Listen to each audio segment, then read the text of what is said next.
জয় গীতা, জয় গীতা, জয় গীতা।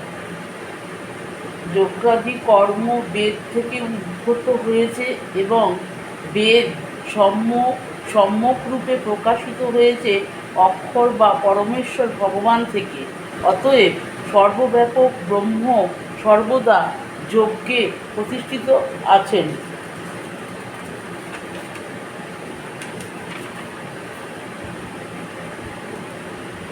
অর্থাৎ ভগবান শ্রীকৃষ্ণকে তুষ্ট করার জন্যই যে কর্ম করা প্রয়োজন সেটি এই শ্লোকে আরও স্পষ্টভাবে উল্লেখ করা হয়েছে।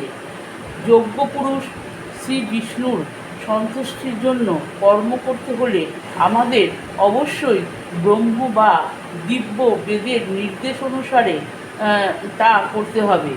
বেদে সমস্ত কর্মপদ্ধতির সম্বন্ধে নির্দেশ প্রদান করা হয়েছে। যে কর্ম বেদে অনুমোদিত হয়নি তাকে বলা হয় বিকর্ম বা পাপ কর্ম। তাই কর্মফলের প্রভাব থেকে রক্ষা পাবার জন্য সবসময় বেদের নির্দেশ অবলম্বন করা উচিত। সাধারণ জীবনে যেমন মানুষকে রাষ্ট্রের নির্দেশ অনুসারে চলতে হয়, তেমনই ভগবানের নির্দেশে তার পরম রাষ্ট্র ব্যবস্থায় পরিচালিত হওয়াই মানুষের কর্তব্য। বেদের এই সমস্ত নির্দেশগুলি ভগবানের নিঃশ্বাস থেকে উদ্ভূত হয়েছে। তাতে বলা হয়েছে অশ্ব মহ তস্য নিঃশ্বসিতমে তদ যদ ঋণেদ যজুর্বেদ সামবেদ সর্ববহিশ্বর। ঋগ্বেদ, যজুর্বেদ, সামবেদ ও অথর্ববেদ এই চারটি বেদই ভগবানের নিঃশ্বাস থেকে উদ্ভূত হয়েছে। ভগবান সর্বশক্তিমান হওয়ার জন্য নিঃশ্বাসের মাধ্যমেও কথা বলতে পারেন, যেটি ব্রহ্ম সংহিতায় প্রতিপন্ন হয়েছে।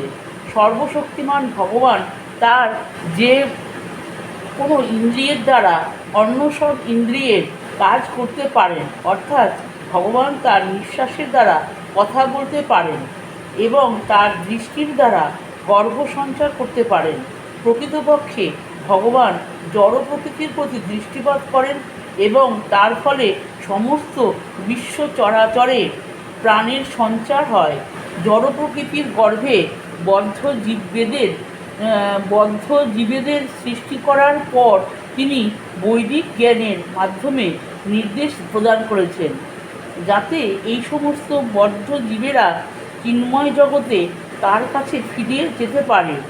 আমাদের সবসময় মনে রাখা উচিত যে এই জড়জগতে প্রতিটি বদ্ধ জীবই জড় সুখভোগ করার জন্য উদ্গ্রীব, কিন্তু বৈদিক নির্দেশাবলী এমনভাবে রচিত হয়েছে যাতে আমরা যেন আমাদের বিকৃত বাসনাগুলিকে পরিতৃপ্ত করতে পারি, তারপর তথাকথিত সুখভোগ পরিসমাপ্ত করে ভগবদ্ধামে ফিরে যেতে পারি।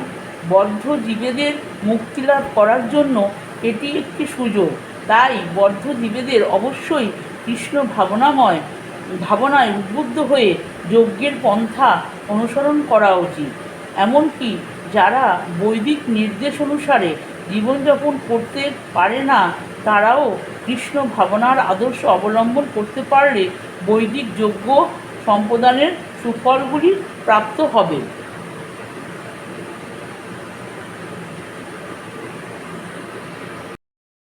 গীতা মাহাত্ম্য।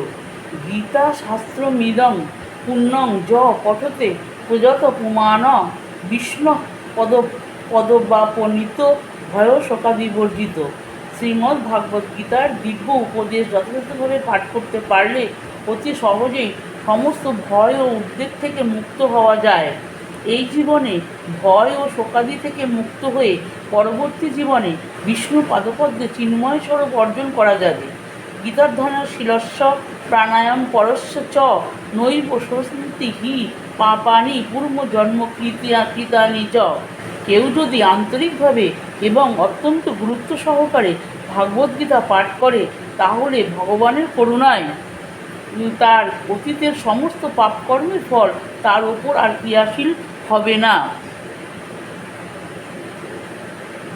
মলনির্মোচনং পুংসাং জলস্নানং দিনে দিনে সকৃতি গীতাস্তম্ভসী স্নানং সংসার মলনাশনং। প্রতিদিন জলে স্নান করে মানুষ নিজেকে পরিচ্ছন্ন করতে পারে, কিন্তু কেউ যদি ভগবদ্গীতার গঙ্গা জলে একটিবারও স্নান করে তাহলে তার জড়ম জীবনের মলিনতা একেবারেই বিনষ্ট হয়ে যায়।